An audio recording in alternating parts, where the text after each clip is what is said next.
Hi, this is Zach with thegunbench.com, and this is my benchtop review of the Kahr K9. This particular K9 is a black version with the diamond-like coating. It also features 3-dot night sights. This gun was actually new old stock when I bought it. It was from a gun store. I bought it off Gunbroker. So you can see here the grips are a little worn. You can see that where the K was, it's kind of worn down. Same thing on this side. So it wasn't new, but it hadn't been shot very much. You could tell it just was kind of a gun store sample, I believe is what they said. It was the demo gun at the gun counter case. But I really wanted the black version. I had the silver version also. I really wanted the black version for concealed carry opportunities, so this is what I got. Basically, the Kahr K9 is an all stainless steel gun. A lot of the Kahrs that are popular these days are the polymer framed versions because of the concealed carry weight issue. But there's something special about the Kahr K9s.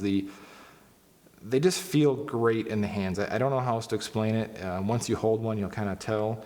The all-metal construction makes it a little bit heavier, which kind of mitigates the recoil a little better.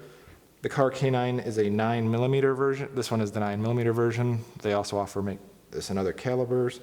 The 9mm is a 7+1 capacity, so it's a single stack magazine, 9mm. Magazine holds 7, get an extra one in the pipe.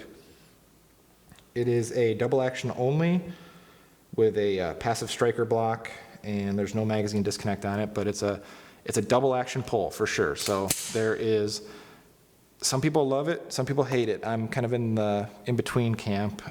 Once you get used to the Kahr trigger, there's nothing wrong with it.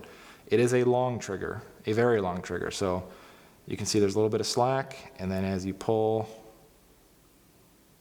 breaks, then the reset is fairly long. I mean, there's not much you could do about it. There it resets, and then that's the original slack there. But it's a very light trigger. It's deceivingly light. I mean, on a trigger pull gauge, you'll still get, I believe, I don't know, I think 6 pounds, 5 pounds, somewhere in that area, depending on how you pull and where you pull with the digital gauge. But it doesn't feel that heavy. You know, you compare it to a Glock. It's a lot lighter. It feels a lot lighter, perception to the shooter, but it is a long trigger. So just one of those things kind of have to get used to. The barrel on this one is 3.465 inches with a 1 in 10 right hand twist. The K9 is a barrel that features polygonal rifling. Some of the cheaper guns like the CM9, CW9 that Kahr produces now, the cheaper lines produce barrels with just standard cut rifling.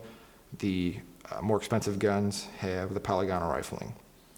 Overall length is 6 inches, height of 4.5 inches, and the beautiful thing about the Kahrs, thin is in. Slide is only 0.9 inches. Now, if you ever seen my other videos where we did the Kimber Solo, that gun was 0.995. So this gun is thinner than the Kimber Solo, and it really shines in carry. You can really appreciate that thinness when it's carried inside the waistband. This pistol weighs 23.1 ounces, and the magazine is 1.9 ounces. The grips are a polymer rubberized feel grip, kind of a wrap around the back. Great feel in the gun. They do make wood grips for these guns too that look absolutely stunning. And I will be doing a video with the Kahr T9, which I also own, and that has the wood grip, so you'll get to compare the grip. The sights are tritium night sights. They're drift adjustable. That's another difference between the more expensive P and K9 series guns. They have a drift front, so it's a dovetailed front and dovetailed rear. The cheaper versions just have staked in front sights. Makes it a little bit harder to change them. The K9s ship with 2 7-round magazines. That's another difference. The cheaper CM and CW series guns ship with 1 magazine. So with the K9 you get 2. This gun MSRP is $1,021. So a little bit cheaper MSRP than the Kimber Solo we compared it to before. They're both great guns. This gun I've carried many times. I also carry daily the polymer versions of the Kahrs, just for the weight issue, but this gun just feels fantastic in the grip. The difference between the smaller guns, this allows you to get full firing grip, and you see how my finger is just barely coming off that grip right there. Well, the 7-round magazines feature a plastic floor plate with a little bit of a lip on there, and that really captures your grip. So it feels great, the trigger's great, there's not much you can really beat it with. It is a little bit of a pricey gun. This is not your Kel-Tec or any of those guns. You're gonna pay for it, but it's one heck of a gun. Once again, this is the Kahr K9.